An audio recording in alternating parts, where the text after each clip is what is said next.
Hi, this is Jacob Hornberger, president of the Future of Freedom Foundation, with Sheldon Richmond, the vice president of the foundation. This is the Libertarian Angle, the internet show that brings you the libertarian perspectives on the burning issues of the day, the perspective that you're obviously not going to get in the mainstream newspapers and the mainstream television talk shows or anywhere else practically in the mainstream. Here you get the pure libertarian perspective. Sheldon had a fantastic article in his TGIF column at FFF.org last Friday. If you're not familiar with that column and you're seeing this show, I highly recommend you take a look at the column along with all the previous articles he's done on TGIF. It's absolutely a fantastic column. And last week he talked about national service, the old program that continues to come back into the news periodically, whether it's the left advocating or the right advocating it, regardless of where the statists are coming out, left or right. This is an issue that always comes back to the forefront. So, Sheldon, this week, why don't you take it away and give us your perspective on national service? I'd be happy to. You're right. It never goes away. It always sort of waits in the wings, watching for the right opportunity to come back out onto the stage. It's just never fully vanished. And here it is again. This is all helped along by Time Magazine, which brags that for 6 years in a row now it has an annual issue pushing national service. And the July 1st issue, the cover story is about how national service will save us, save the United States. And there's a big feature article by Joe Klein, and there's an editorial by Richard Stengel, the editor, once again pushing this. This is a cause of Time Magazine. And they're teaming up with a national organization which is being headed, at least in an honorary sense, by former retired General Stanley McChrystal, who's pushing now national service. McChrystal, just a quick background, of course, his most recent assignment was commander in Afghanistan, where U.S. troops are, routinely killing people and doing night raids on peaceful Afghans and terrible things. He ended up getting fired, you may recall, when Michael Hastings, who so tragically died last week in an auto accident, the journalist, interviewed him for Rolling Stone magazine, and he was belittling the civilian authority over the military. He's making fun of Biden and Obama, and they fired him. Anyway, he's now the head of this great effort for national service, which makes me chuckle because we know what his service consisted of. I'll say right up front that they don't want compulsory national service. I think we need to get that clear, give them credit for it, because if there's only one thing that would make their idea worse, that would be compulsion, which would be outright slavery. Even though it might last only 1 or 2 years, that's temporary slavery, but slavery nevertheless. But they don't want it compulsory, but they want it almost like right up to the edge in this sense. They want to instill an ethic in employers and in universities, colleges, that it's expected, it's obligatory, and they want interviewers like I say, at companies and at colleges to ask an applicant right away, what was your service? How did you serve? Because they think people beginning at age 18 ought to spend a year or so, at least a year, they say, after high school, in what they call national service, which could be the military, they say, or it could be VISTA, AmeriCorps, Peace Corps, or certain certified nonprofit organizations. Certain organizations in what we call the private sector, I suppose, could petition for certification, which would then let people work for them at a low wage. There's some payment because they say we don't want to make it hard for low-income people to do this. So you get some remuneration, but it's not what it would be typically on a job market, I guess. And so, like I said, you might go to be able to spend your time at a nominally private organization. But the point is, they want this ethic instilled that you'd get sneered at if you went in and said, "Well, I didn't do national service. I tried to start a company before coming to you for a job or coming to your college. I tried to be an entrepreneur." I suppose the idea would be they'd look down on you and say, well, why didn't you do service? Why didn't you do national service first? That's what they want. That's what they want to instill in everybody. Now, I pointed out in the article that it doesn't seem like they just want people to help other people. if we just, let's say everybody was out there involved in some kind of voluntary organization, to help people who are hungry or low income or sick or something like that, just doing this on our own through local organizations, they wouldn't be satisfied by that. They want national service. They don't call it humanitarian service. They call it service to the nation. And I think that is an indication that this is a very odious idea, because it's service to the state. And it reminds me of things that went on in the 20s and 30s in Europe, which were not very attractive. So I don't like it. Yeah, to me, it really reflects the statist mindset. Sheldon, they look at society and the relationship of people to the government as just one great big beehive, and that everybody has a role in that beehive as drones, except for them. They're sort of like the queen bee, and the queen has her court, but everybody else is just a drone, and that you exist, everybody exists to serve the greater good of the hive. And that if you're not in totally healthy situation, like you're on drugs or something, smoke dope every once in a while, that you're not a healthy member of the collective. You're hurting the national good here because you essentially belong to society. Now, compare that to the libertarian idea, which is really reflected in Thomas Jefferson's Declaration of Independence, that every person has been endowed with certain fundamental rights, and that among these rights are life, liberty, and the pursuit of happiness, which means that under the libertarian concept, you don't exist for society. You don't exist for the greater good. There is no beehive. Government officials exist to serve you. They are the servants. You are the master as a citizen of the private sector. And that means that you can live your life any way you choose. You want to live it tripping out on drugs? And I don't think there's very many people that would condone such a thing. It's certainly not a very healthy thing. But we would say you have a right to live your life the way you choose. You have a right to read what you want to read, speak what you want to speak, and it's the government's job to stay out of it until you cross the line and you initiate force against another human being. So you have these diametrically opposed visions of the role of government in a society. When you talk about, the service to the nation, well, notice they don't draw any distinction between the nation or the country, the private sector, versus the government. I mean, to me, it's really they're talking about service to the government, which in their minds is equivalent to service to the nation. Well, I don't see it that way at all. Service to the government is going over there. It's like the Army. They want everybody to be in the Army, essentially, on a voluntary basis, and serving some ridiculous government program, like digging ditches and filling them back in, or, all the myriad of government bureaucracies, TSA, putting people through the lines at the airports and so forth. But this has nothing to do with the private sector, where people serve each other by providing goods and services that other people are willing to pay for. I mean, let's face it. In the private sector, the market economy, the whole thing is based on service. People are serving each other, and the way people get wealthy in the private sector is by successfully serving by producing goods and services that other people want. Totally different from the way government serves society with its surveillance schemes, assassinations, torture, rendition, and so forth.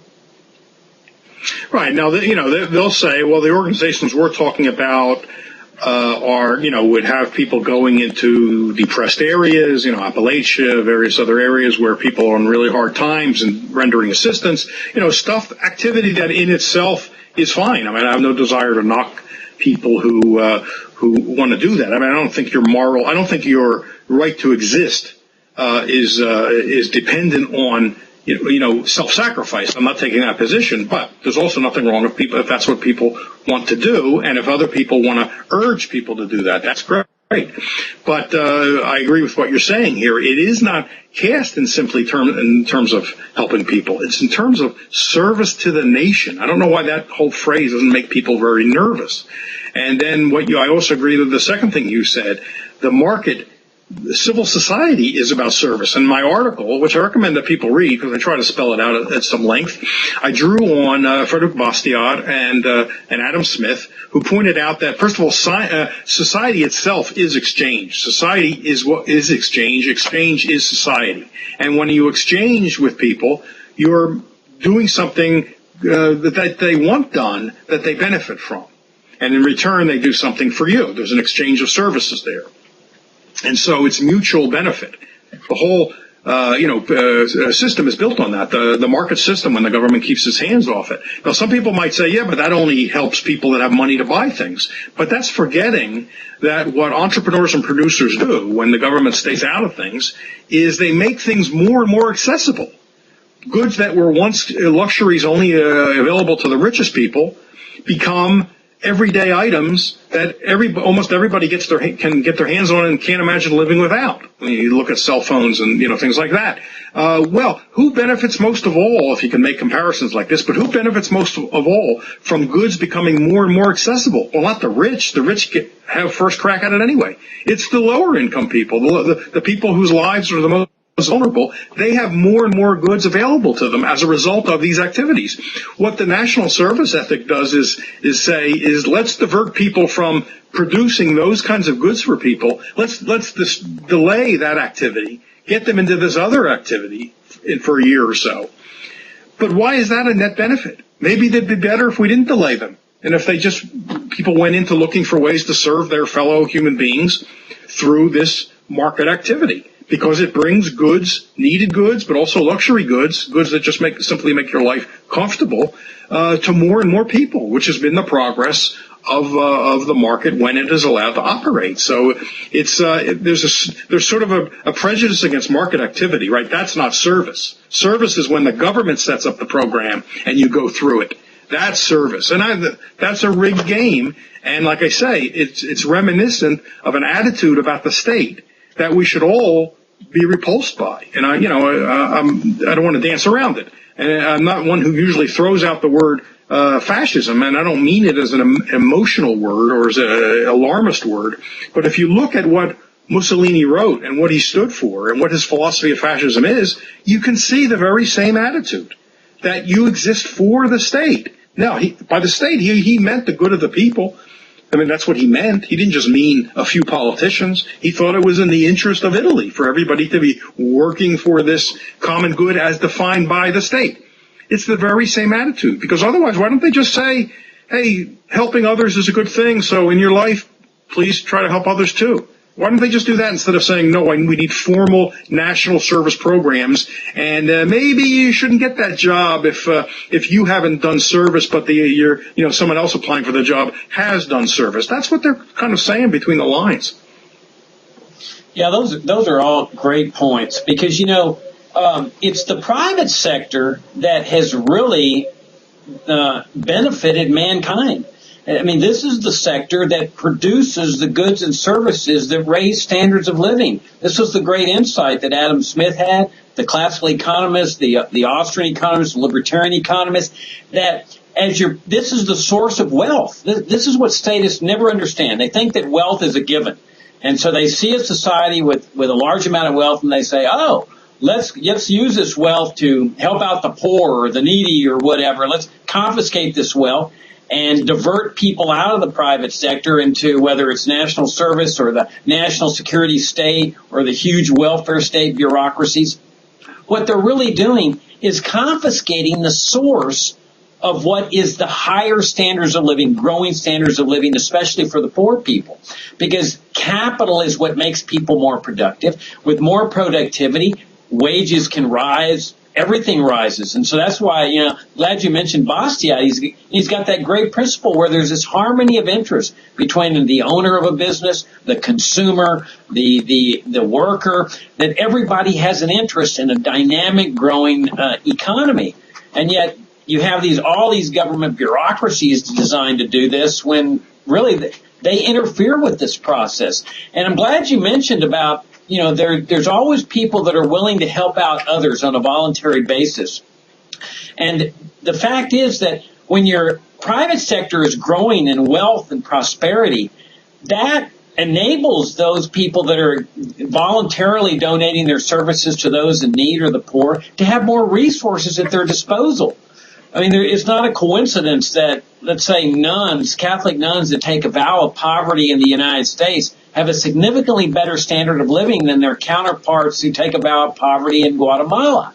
It's because when you live in a wealthier society, people are more willing to donate and give to your efforts. So when we talk about the market economy, we're talking about both the people that are producing, serving others by, coming up with fantastic devices that improve their well-being. Do they get wealthy doing that? Absolutely. But they're serving the consumer by giving them something that the consumer can really benefit from. I mean, look at Apple and Microsoft. Look how they made our lives so much better. Did they get wealthy in the process? Sure. Who cares? And look what they did for us. At the same time, though, in the market economy, you have the people that are out there helping the poor and helping the sick that simply want to devote their lives to religious activity or moral activity. And to a large extent, they rely on the resources that the private sector is providing them with donations and support.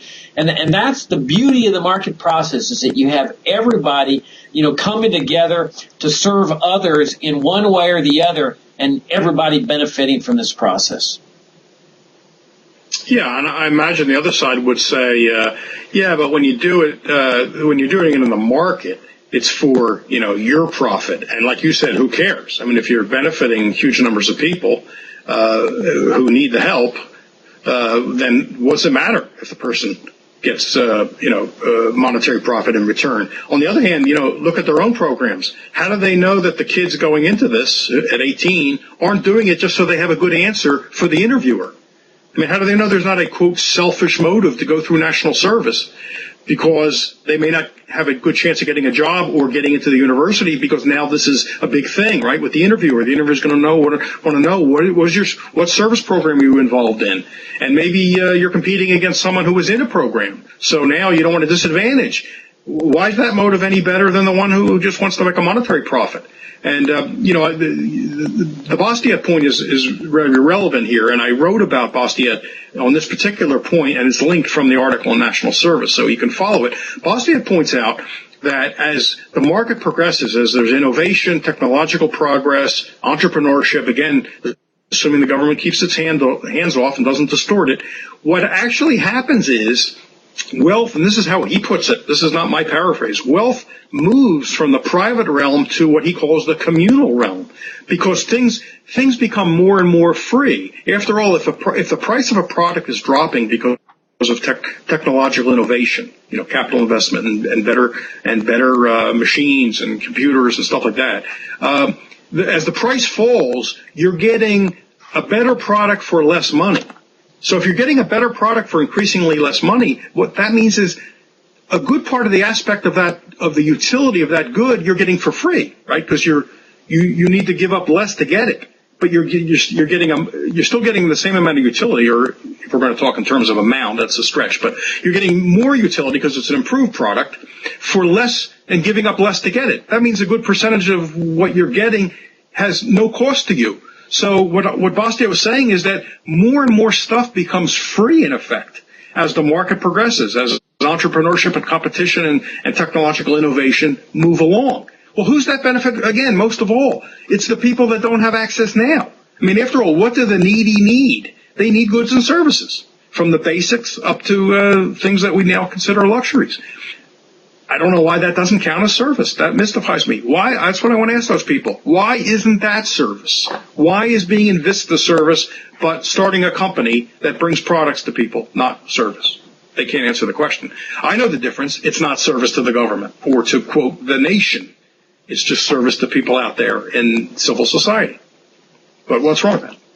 Yeah, and amplifying on your point that, Ludwig von Mises pointed out about how the masses have benefited through mass production.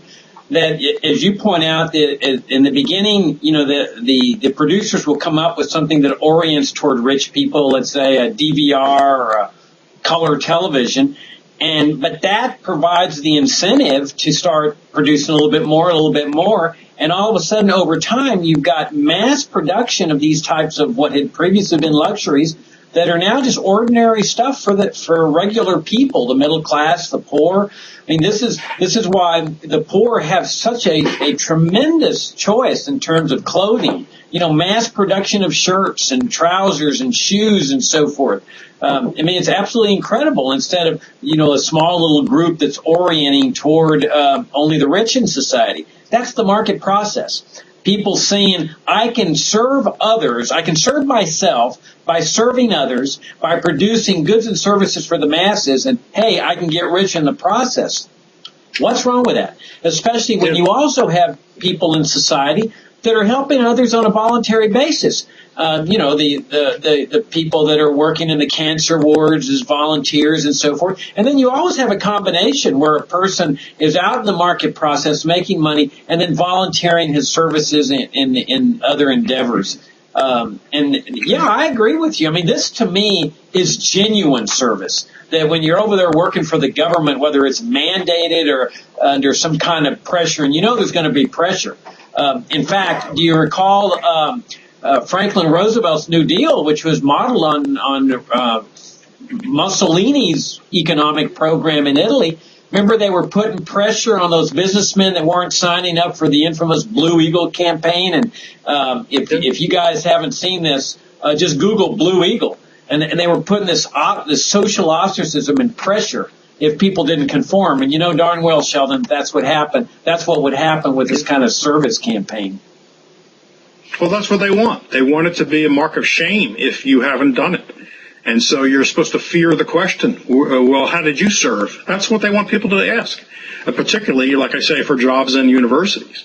You know, the example I like to use to build on your point about what service in the market means is that in 1900, it took about 11 quarter hours. I'll put this in terms of quarter hours to keep the unit constant, the same. It took 11 quarter hours for the average manufacturing worker to buy a 3-pound chicken. Okay, so it took 11 quarter hours. Today, or about 2000, I guess better today, I don't know, 100 years later, it took 1 quarter hour for the average manufacturing worker to buy a 3-pound chicken. Now, we could say it's a better chicken because of sanitation and other discoveries that have been made, but let's leave that. So let's leave improvements aside. Let's assume it's the same chicken. It's now dropped from 11 quarter hours for the average person to buy one to 1 quarter hour. Well, that means like he's getting 10 11ths for free, 10 11ths of the utility, if we can talk this way, for free, because he only has to buy pay with 1 quarter hour of work. That's what generally happens when markets and competition and entrepreneurship and innovation proceed. Again, as long as the government's not distorting it through corporatism and various, subsidies that throw things off. Again, why isn't that service?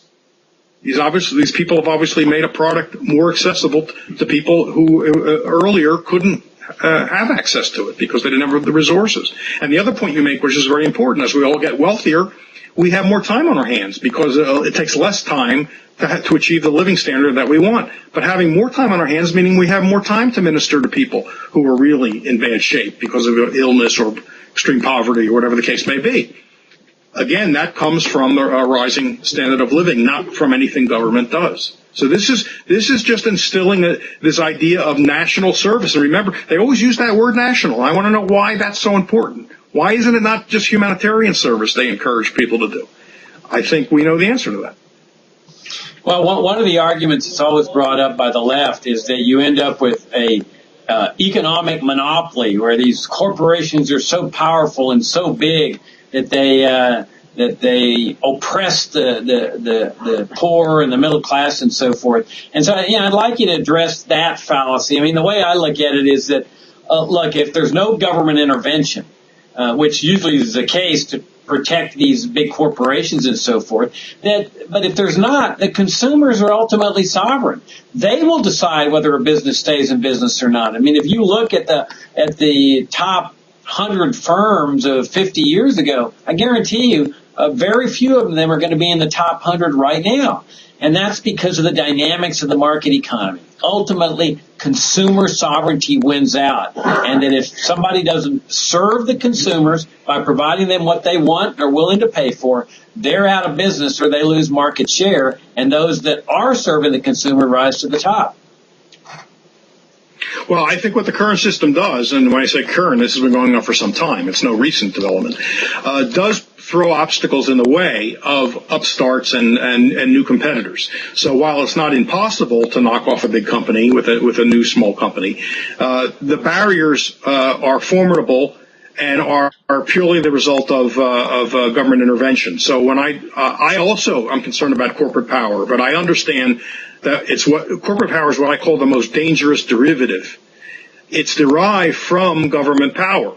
I don't see how companies could be doing this sort of be engaged in competition squashing activities without the help of the state. And no one's ever explained how that could happen. And I could name the ways, but there's all kinds of ways. Going back through American history, you have land grants and franchises of various kinds, subsidies, government contracts, intellectual property, all kinds of things create artificial scarcity and make it tough for companies, smaller companies or new companies that haven't been started yet, to get going. I saw a story the other day about a survey of small business where 41%, I think, of those surveyed said they were not hiring because of the costs associated with Obama's so-called health reform. Well, who's that help? If small companies now are kind of frozen in place, running in place because they can't, they're afraid to grow because bringing on new people will have new costs to them associated with Obamacare, that just helps big entrenched companies and further protects their position, protects their market share. Throughout history, the ins have used the government to stay in and to keep the outs out. And that's no different. So we don't have to fear a market process leading to concentrated wealth and concentrated power of any sort. We have to fear that government and that well-connected business people get together, like Adam Smith said, and facilitate these conspiracies against the public, to use Adam Smith's term. Well, we see that all the time where big companies are rushing to the government to impose harsher regulations, more regulations, even higher taxes sometimes, because they know that whatever barriers they can, minimum wage laws, perfect example of where they deny the ability of people in the inner cities to start businesses to compete against the established firms and hire people in the neighborhood at a sub-minimal wage. So yeah, we know that people do that in the private sector, but that's not what we're talking about. We oppose that as libertarians. We're talking about a market process where people gain by serving others, by producing what other people want and are willing to pay for. I think a good example of this, Sheldon, is like the Postal Service versus Walmart or Apple or Microsoft. Is it, where would a person better serve America? Working, for the Postal Service or working in these private sector companies? And to me, it's just black and white that you ditch the whole Postal Service, repeal it, get government out of that business, and then leave people free in this market process to serve other people. Yeah, that's absolutely right. And again, those other companies you named aren't operating in a totally free market, and they should be. So there's all kind of favoritism strewn, throughout the economy. We need to get rid of that and make sure that people understand that that's not what we mean by the free market. I think too many people think, oh yeah, I know what you mean by the free market. You mean, favors the business. And we have to be emphatic in saying that's the opposite of what we mean. That has nothing to do with the free market. There are an awful lot of favors. Let's not forget occupational licensing. I left that out of my list. But, hundreds of occupations throughout the country are basically regulated by people who are already in the occupation, who don't have an interest in new people getting in. So in Louisiana, you can't become a florist without passing a test, which was written by and will be judged by the current practitioners of the occupation. And somewhere else, some monks weren't allowed to make caskets, burial caskets, because they didn't have the proper license. And someone pointed out that, wait a second, a casket is a box. It's a wooden box. You're not letting monks make wooden boxes. They're not going to be making the right dimension or something. I think that might have even gotten overturned. This is one of the great libertarian organizations specializes in this area, namely the Institute for Justice, where they represent entrepreneurs who aren't allowed to be entrepreneurs because there's some stupid licensing law, and they fight it. Look at all the barriers to street vending all over the country. They harass street vendors and make it difficult for them to operate. These are all the roots out of poverty, and yet these same people will be crying crocodile tears about the poor and urging young people, more than urging, but getting young people to do so-called national service in the name of the poor, when a much better way to improve the lives of the poor would be totally free the market, free up everybody. Well, yeah, one of the best examples of the occupational licensure racket is the profession that I was involved in with so long. That's the legal profession. It's just a government racket that is designed to protect lawyers from competition and to keep their fees up so that they keep making a large amount of money from their customers. Without licensing, you'd have paralegals in there doing a lot of the just basic work that anybody can do. The lawyer doesn't need to do it. And I'd highly recommend that people read Milton Friedman's essay, Occupational Licensure. There's a copy of it on fff.org, our website at the Future of Freedom Foundation, but you can just Google it, Occupational Licensure by Milton Friedman. He tackles the toughest case of all, the doctors, showing that why we shouldn't have occupational licensure in the medical profession. In any event, Sheldon, that's the show. If you haven't read Sheldon's article, it's absolutely fantastic. It's at TGIF. It was posted last Friday at fff.org. And we've just got to continue smashing this idea. It comes from the right, from the conservatives. It comes from the left, from the liberals. And it pops up regularly. And we libertarians just have to keep smashing the idea because it's antithetical to the principles of a free society, not to mention its economic destructiveness. That's the show. Thanks for tuning in, and we'll see you next week.